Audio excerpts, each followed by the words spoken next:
Movie review: Black Widow, the MCU never did right by Natasha Romanoff. As a fellow critic put it to me after our Black Widow screening, the movie is too little, too late, and that really is the perfect summation of this latest Marvel outing. Introduced in 2010's Iron Man 2, Black Widow and Natasha Romanoff, Scarlett Johansson, has been a consistent presence in the MCU, but while her contemporaries got solo movies, she was consistently relegated to a supporting player, with Marvel constantly promising that she would get her own movie in due course. Then she died in Avengers: Endgame. Now we have an awkward prequel of sorts that claims to fill in Natasha's backstory, but really is more of a showcase for her little sister, and likely future holder of the Black Widow mantle, Yelena Belova, Florence Pugh. Yes, we do learn about Natasha's origins, but there's a curious, Natasha-shaped hole in Black Widow. Her arc is painfully thin, and it makes Black Widow feel more interested in the character as a brand to be continued than a hero that people, and especially women, as the only female member of the original Avengers, could admire.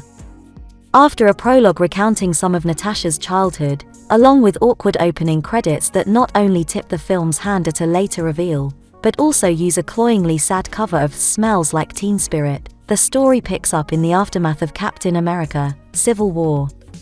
Natasha is on the run from General Ross, William Hurt, who has found the easiest paycheck of his career by showing up for 5 minutes and looking gruff, and looking to lay low when she gets a package from her long-lost sister Yelena. However, the package is also being tracked by the nefarious Taskmaster, a masked soldier whose moves can mimic anyone, but for the film's purposes, mimics Avengers. The package puts the sisters in the crosshairs of the evil puppet master Dreykov, Ray Winston sporting an accent that I think is supposed to be Russian but sounds more like his from the Bronx, so they call in the help of their former surrogate parents Melina, Rachel Weisz, and Alexei Red Guardian, David Harbour, Russia's super soldier answer to Captain America, to bring down the infamous Red Room, the place where Dreykov makes his Black Widows, once and for all.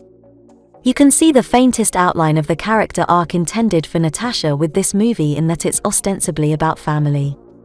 In the aftermath of Civil War, Natasha had lost the Avengers, the only family she had ever known, and that probably would have hit differently had this movie come out in 2016 or 2017 rather than in 2021 or 2020, the film's originally intended release year before COVID hit, when the character had already died in Endgame. But as a concept, Natasha loses her Avengers family and regains the family from her childhood isn't bad, especially when you've got such strong chemistry between the 4 actors, and especially between Johansson and Pugh, with Pugh bringing perfect, bratty little sister energy to the proceedings. For a film that looks to rely on this family dynamic, Black Widow is a fairly enjoyable experience.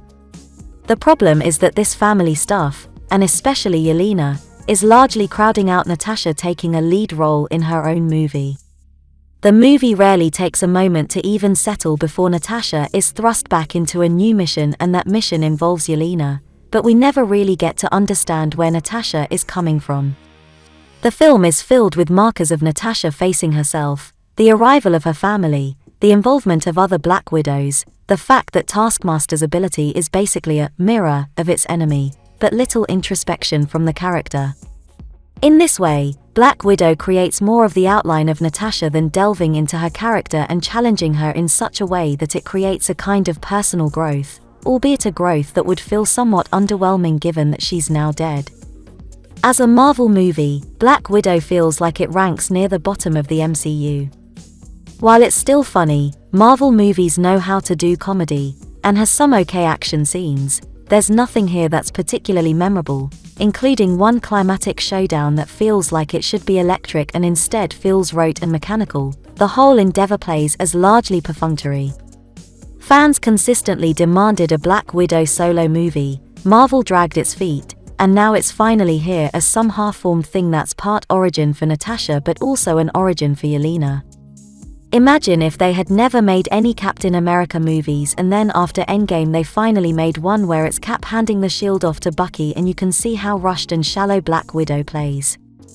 The surprising thing is that Black Widow almost pulls it off because Yelena is so charming.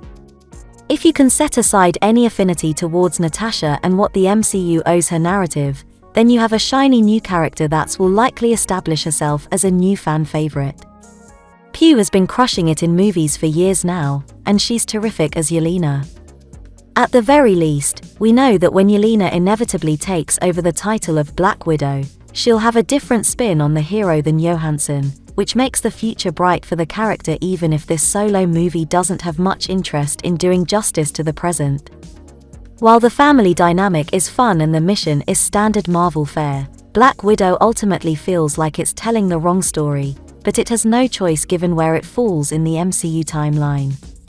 Had this movie come out in the mid-2010s, they still could have gone the prequel route but told the story about Budapest and her fateful meeting with Hawkeye, Clint Barton, Jeremy Renner. We know that's an important turning point in her life, and it would have been cool to see how it unfolded and changed her direction from hired assassin to SHIELD agent. Instead, the story we're getting is more of a backdoor pilot for the Yelena Belova show. I can only hope Marvel does better by Yelena than they did by Natasha. Okay, please support by subscribing to our channel and clicking the like button. See you in the next video.